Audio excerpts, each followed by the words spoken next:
Situs Kumitir yang ditemukan pada tahun 2019 lalu mungkin menjadi salah satu situs terbesar dan termegah yang ada di Jawa Timur, tanpa mengesampingkan peninggalan purbakala lain yang pernah ditemukan sebelumnya. Situs yang berada di area persawahan Dusun Bendo, Desa Kumitir, Kecamatan Jatirejo, Kabupaten Mojokerto itu, hingga akhir tahun 2021 telah dilakukan upaya penyelamatan sebanyak 4 kali oleh BPJB Jawa Timur. Adanya temuan struktur bata merah oleh warga saat melakukan penggalian tanah sebagai bahan pembuatan bata merah yang menyerupai talut dinding penahan tanah. Situs ini pun kemudian diekskavasi. Berangkat dari hipotesa sebagai tempat pendarmaan Mahisa Cempaka, kakek pendiri Kerajaan Majapahit, Raden Wijaya, penggalian situs purbakala ini pun membuahkan hasil hingga menemukan luasan situs yang mencapai kisaran 6 hektar. Panjang masing-masing bentangan struktur mencapai 316 meter dan lebar mencapai 203 meter. Berdasar hasil kajian ekskavasi tahap 4, dinding sisi barat situs diperkirakan adalah benteng Istana Brewengker. Disebut benteng karena memang dinding sisi barat situs jauh lebih tebal jika dibandingkan dengan dinding sisi timur situs Kumitir yang hanya mencapai 140 cm, sementara dinding sisi barat hampir 2 meter. Melihat dimensi ukuran dinding keliling situs Kumitir yang diyakini Istana Majapahit Timur yang ditempati Brewengker dan Rani Daha ini cukup besar, apa yang menjadi penyebab situs purbakala tersebut runtuh hingga hancur? Bahkan benteng istana sisi barat sesuai hasil ekskavasi tahap 4 terkubur berbagai material pada kedalaman 1 hingga 2 meter mencapai dasar tanah awal dibangunnya struktur dinding kuno tersebut.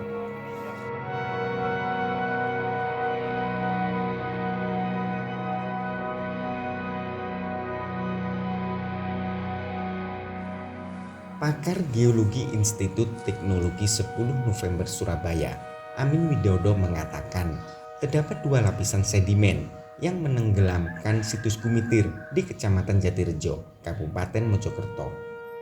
Bahkan, ketebalan sedimen yang mengubur dinding keliling, khususnya benteng sisi barat situs purbakala peninggalan Majapahit tersebut, mencapai 2 meter lebih hingga mencapai dasar lapisan tanah asal bangunan. Sedimen pertama berupa pasir yang berasal dari sungai biasa pada kedalaman 1 meter dari permukaan tanah saat ini. Sementara sedimen di atasnya berupa kerikil, kerakal yang bercampur pecahan bata merah.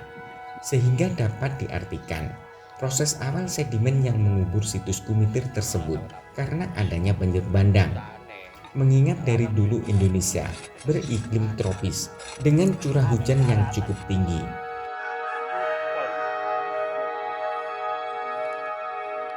Sedimen tadi yang ada di sana tadi, untuk melihat ini bagaimana dulu kok bisa menguruk setebal, ada yang 1 meter, ada yang 2 meter dan sebagainya.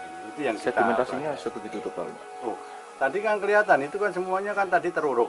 Nah, teruruk dan itu teruruknya kan sampai dasar. Tadi tingginya berapa dia? Dan sampai katanya 1,5 meter lah gitu ya, tinggi tembok dari benteng tadi. Nah, di atasnya kan masih juga ada sedimen. Jadi kan artinya dia terendam sampai 2 meter semacam gitulah. Dan kita bisa melihat nantinya itu prosesnya apa yang menyebabkan teruruknya itu. Ya. Kalau Bapak melihatnya apa nih Pak? Sedimen yang ditemukan ini dari mana? Kemudian ada peristiwa apa dulu? Kalau kita melihat sedimen tadi itu ada 2. Jadi ada di bagian bawah itu sedimen sungai biasa, jadi ada endapan sungai biasa. Di kedalaman berapa Pak?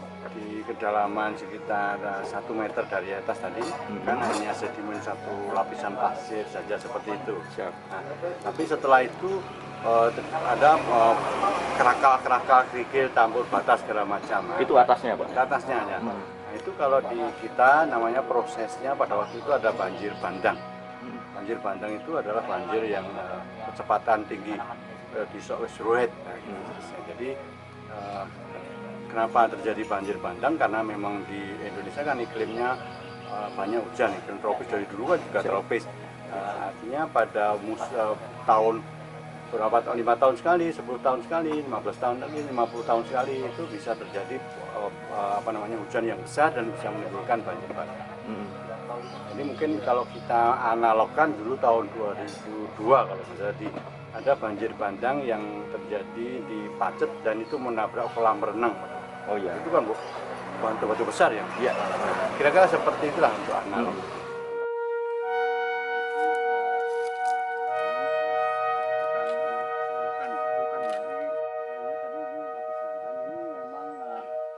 Sementara itu berdasarkan analisa peta topografi, banjir bandang yang mengubur situs Kumitir melalui 2 sungai purba, yakni sungai dari arah selatan dan timur.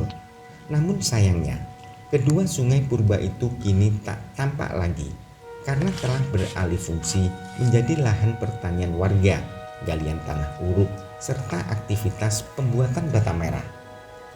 Jika melihat 2 aliran sungai purba, maka banjir bandang yang menerjang situs Kumitir berasal dari Gunung Anjas-Moro. Sehingga tak hanya air, tapi juga aliran massa yang meluluh lantakkan situs Kumitir.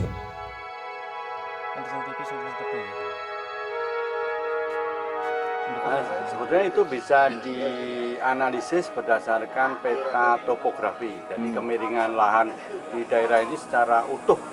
Dari daerah ini sampai ke daerah pegunungan yang sebelah selatan. Nah, sebenarnya kalau kita runut tadi kita bisa tahu, oh ternyata ini ada aliran sungai menuju ke Kumitir. Ada yang dari selatan langsung, ada yang dari timur. Ini ada 2 aja. Ada 2 Pak. Ya. Itu sungai purba memang atau? Sungai purba ya, statusnya sungai purba yang kan ini sudah terjadi berarti sungai purba. Siap. Artinya 2 aliran itu sudah nggak berfungsi sekarang Pak. Nah, jadi istilahnya begini, kalau banjir bandang itu bisa terjadi tidak melalui sungai yang sudah ada. Nah, jadi bisa membuat baru. Nah, seperti itu. Jadi, mungkin kalau nanti bisa lihat kalau di sini contohnya mana ya? Kalau di Merapi kelihatan. Kalau di Merapi itu jadi misalnya ada banjir dari Gunung Merapi menuju ke Muntilan. Mestinya kan lurus, mestinya kan belok mengikuti sungai. Nah, tapi dia lurus langsung menutup jalan.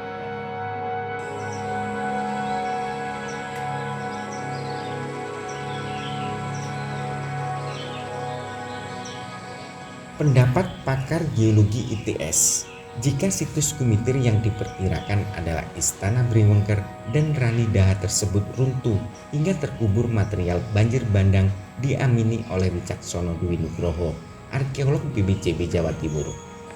Menurutnya, melihat stratigrafi tanah yang ada di Kumitir, terdapat reruntuhan bata yang bercampur pasir, kerikil, hingga kerakal. Dari situ dapat dibayangkan banjir bandang yang meruntuhkan benteng situs Kumitir. Wicaksono Dwi Nugroho memperkirakan, sebelum istana Paman Raja Hayam Wuruk itu runtuh, terjadi perang saudara di Majapahit, yaitu Perang Paregreg tahun 1404 hingga 1406 Masehi yang mengakibatkan Majapahit pecah menjadi Majapahit Timur dan Majapahit Barat.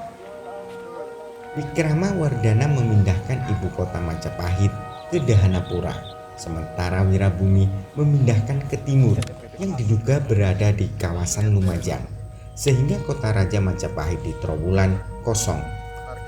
Kondisi ini diperparah adanya bencana alam besar yang mengubur situs-situs di Mojokerto dan Jombang. Kemudian masa berikutnya, sejak masa kolonial hingga sekarang, banyak struktur bangunan kuno Majapahit yang dijarah.